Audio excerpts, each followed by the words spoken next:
Hi everyone, Assalamu alaikum. Welcome my dear, lovely here, Master House 24. I'm Mohammad Mukhtar Hussain, English teacher Mohammad Ali academy. সবাইকে স্বাগতম, শুভেচ্ছা এবং অনেক অনেক ভালোবাসা জানাই। তোমরা যারা এসএসসি 2025 সাল এবং এইচএসসি 2024 সাল ফাইনাল পরীক্ষা দেওয়া, অথবা তোমরা যে কোনো ক্লাসে রয়েছো, অথবা তোমরা বিভিন্ন চাকরি, জব অ্যাপ্লিকেশন, অ্যাডমিশন সবার ক্ষেত্রে এমন একটি টপিকস আমাদের 24 ঘন্টায় আমাদের কাজে লাগে, 24 আওয়ার্স। তাহলে সে বিষয়টি কি?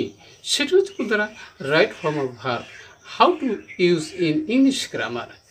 শিখে নাও shortcut rules for getting golden plus in any competitive exam. আর তোমরা যারা আমার সঙ্গে নতুন রয়েছে, অবশ্যই চ্যানেলটি সাবস্ক্রাইব করে রাখবে। কেন সাবস্ক্রাইব করো? তোমাদের মোবাইল, ল্যাপটপ, কম্পিউটারে ভিডিও নোটিফিকেশন নিয়মিতভাবে পেতে চাইলে। আর যারা সাবস্ক্রাইব করছো, thank you so much. So no more talk. Now go to our whiteboard. Try to understand today's lesson, right form of verb or correct form of verb, how to use in the gaps. So get start. How to use properly? শিখে নাও shortcut rules for getting GPA 5 in any competitive exam. আমাদের episode হলো 223, অর্থাৎ 223তম video.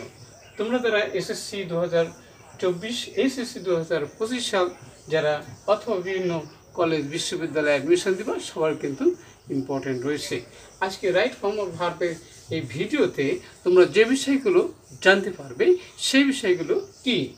How to use be verb, অর্থাৎ be verb কীভাবে use করতে হয়, and how to use to have আছে সেটা কিভাবে আমরা ইউজ করতে পারবো। আরও জানতে পারবো how to use modal verb, modal verb থাকলে মূল ভার্বের কি অবস্থা, কি পরিবর্তন হয়। আরও জানা যায় বন্ধুরা how to use third person, অর্থাৎ আমরা জানি 3 প্রকার পারসন, তার মধ্যে থার্ড পারসন থাকলে মূল ভার্বের সাথে কিভাবে এস বাই এস যোগ করতে হয় সেটি আমরা জানবো। আরও জানবো how to use প্যাসিভ মুডে যদি থাকে তাহলে ভার্বের কী পরিবর্তন হয়, এবং তোমাদের একটি বোনাস কোশ্চেন রয়েছে ভিডিওর শেষে, অবশ্যই সেটি জানতে পারবে যে প্রিপজিশনের পর মূল ভার্বের কী পরিবর্তন হয়। আজকের ভিডিও থেকে সেই বিষয়টি তোমরা জানতে পারবে। সো এখন আমাদের যে শব্দগুলো দেওয়া রয়েছে, যে বি মানে কি, হওয়া, এই ওয়ার্ড মিনিংগুলো আমাদের জানা দরকার। বি ভার্বের মধ্যে 5টি শব্দ রয়েছে, সেটা কি আমি যার অজার সবাই জানি। এবার বলছে যে হার্ম মানে ক্ষতি করা। নেক্সট হচ্ছে হ্যাভ মানে আসে, হ্যাভ অক্সিলারি ভার্ব, মূল ভার্ব কী হয় সেটাও জানা যাবে। অবে মানে মান্য করা, ওকে। তারপর বলছে আমরা এক্সপেক্ট মানে আশা করা, আর কাল্টিভেট মানে চর্চা করা। তাহলে এই মূল ভার্বগুলো এই গ্যাপের মধ্যে কিভাবে আমরা ইউজ করবো, অবশ্যই আমার সাথে থাকবে, নো স্কিপ। তাহলে প্রথমে দেখো বন্ধুরা, ম্যান রয়েছে, man dash a social being, মানুষ হয় সামাজিক জীব। তাহলে হওয়ার ইংরেজি আমরা বলছিলাম যে বি বানাতে হওয়া, তাহলে বি হবে না এম ইদার ন, তাহলে ওখানে আমরা জানি বন্ধুরা যে ইজ মানে কি, হয়। তাহলে এক বছর যদি হয় তাহলে সেক্ষেত্রে কী হয়, ইজ হয়। তাহলে অবশ্যই ক্লিয়ার হয়েছি। As a member of society, সমাজের একজন কি নাগরিক হিসাবে, অর্থাৎ সদস্য হিসাবে আমরা বলতে পারি। এবার সে he dash the freedom of choice, thoughts and expression. তাহলে তার আসে, তাহলে তার আসে থার্ড পারসন, কিন্তু এখানে হি রয়েছে, তাহলে তার আসে অর্থে আমরা কি লাগবো, এখানে আমাদের কি যে হ্যাজ হবে। তার আমরা জানি যে হ্যাজও এক বছরে ব্যবহার করা হয় থার্ড পারসনের ক্ষেত্রে। এবার হচ্ছে বাট এভরিবডি শুড, কিন্তু প্রত্যেকেরই এখানে বন্ধুরা সেটা কি যে আমাদের কনসিডার হবে, আমরা জানি বন্ধুরা কনসিডার মানে কি বিবেচনা করা, ওকে। তাহলে কনসিডার দ্যাট হি, এখানে আছে এনে নট, তার একা বসে না, তাহলে হি হচ্ছে কি থার্ড পারসন, এক বছর নেই। তাহলে আমরা এখানে কী ব্যবহার করবো, ইজ লিখবো, ওকে। তাহলে is not the only person in society, অর্থাৎ সেই সমাজে একমাত্র ব্যক্তি নয়। এখানে বলছে দেয়ার আছে, দেয়ারের পর এখানে কিন্তু ম্যানি পারসন আছে, তাহলে দেয়ারের পর এখানে আমাদের কিন্তু অক্সিলারি ভার্ব দরকার, সেখানে আমরা মেনি পার্সন, এখানে সাবজেক্ট বহু বচন আছে, তাহলে এখানে আমাদের দরকার কি, এখানে আমাদের আর দরকার, অর্থাৎ বহু বচন হিসেবে আমরা জানি আর হয়, যেটা প্রেজেন্ট টেন্সে। এবার বলছে বন্ধুরা, তাহলে অ্যান্ড দে, এখানে কিন্তু দে আছে, তারপরে সেম আছে, তাহলে এখানে দে পরে আমরা জানি কি, তাহলে দে হ্যাভ, তাহলে তাদের আছে কি আছে, দ্য সেম রাইটস, একই অধিকার রয়েছে।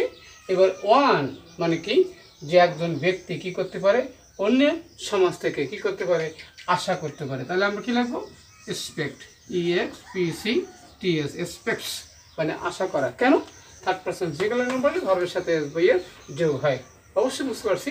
So to form a peaceful society, তাহলে একটা শান্তিপূর্ণ সমাজ গঠনে কি, ওয়ান শুড বি, একজনের হওয়া উচিত কি, ওয়াচফুল মানে কি, সজাগ, সতর্ক থাকা।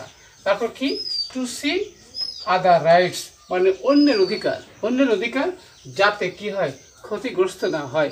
তাহলে সেখানে অ্যাক্টিভ হবে না প্যাসিভ হবে, অবশ্যই সেখানে প্যাসিভ হবে। তাহলে সেখানে আমরা লিখবো যে আর নট কি, HARMED হার্ম, অর্থাৎ তার কি অধিকার যাতে ক্ষুণ্ণ হয়, নষ্ট হয় না হয়। এভরি সিটিজেন প্রত্যেকটি নাগরিকের কি আছে, মাস্ট, তাহলে মাস্ট মানে কি, অবশ্যই, এনে কি করতে হবে, তাহলে আমরা জানি কাল্টিভেট মানে কি, চর্চা করা। তাহলে মডেল ভার্ব মূল ভার্ব পরিবর্তন হয় না, সেটা আমরা সবাই জানি। তাহলে সেখানে কি আমরা লিখবো, কাল্টিভেট মানে কি, চর্চা করা, দি হ্যাবিট অফ। আমরা বলছিলাম যে প্রিপোজিশনের পরে কি হয়, সেটি বোনাস কোশ্চেন হিসাবে, তাহলে অফ মানে প্রিপোজিশন, তারপরে মূল ভার্বের সাথে কি হয়, আইএনজি যোগ হয়ে যায়। তাহলে এখানে অবে রয়েছে, তাহলে আমরা এখানে লিখবো EYING, অবেইং। তাহলে আমাদের বোনাস কোশ্চেনে উত্তর পেয়ে গেলাম। এখানে প্রিপোজিশনের পর ভার্বের সাথে আইএনজি হয়, সেটি অবশ্যই আমরা বুঝতে পারলাম। যে রোলস অ্যান্ড কি, রেগুলেশন অফ সোসাইটি। তাহলে আজকের ভিডিও থেকে অবশ্যই তোমরা জানতে পারলে right form of verb, how two কি ইউজ প্রপারলি, শর্টকাট টিপস সম্পর্কে অবশ্যই তোমাদের ভালো লেগেছে। আর তোমরা জানো আসলে এই যে ভার্ব একটা সেন্টেন্সের প্রাণ। আজকের ভিডিও থেকে অবশ্যই আমাদের বিষয়টি ক্লিয়ার হয়েছে। আর ভিডিওটি ভালো লাগলে এবং কি বিষয়ে তোমরা ভিডিও চাও, অবশ্যই কমেন্ট করতে বলবে না। সবার সুন্দর এবং সাকসেসফুল জীবন কামনা করে এখানে বিদায় নিচ্ছি। পরবর্তীতে নতুন বিষয় নিয়ে হাজির হব। ততক্ষণ আল্লাহ হাফেজ।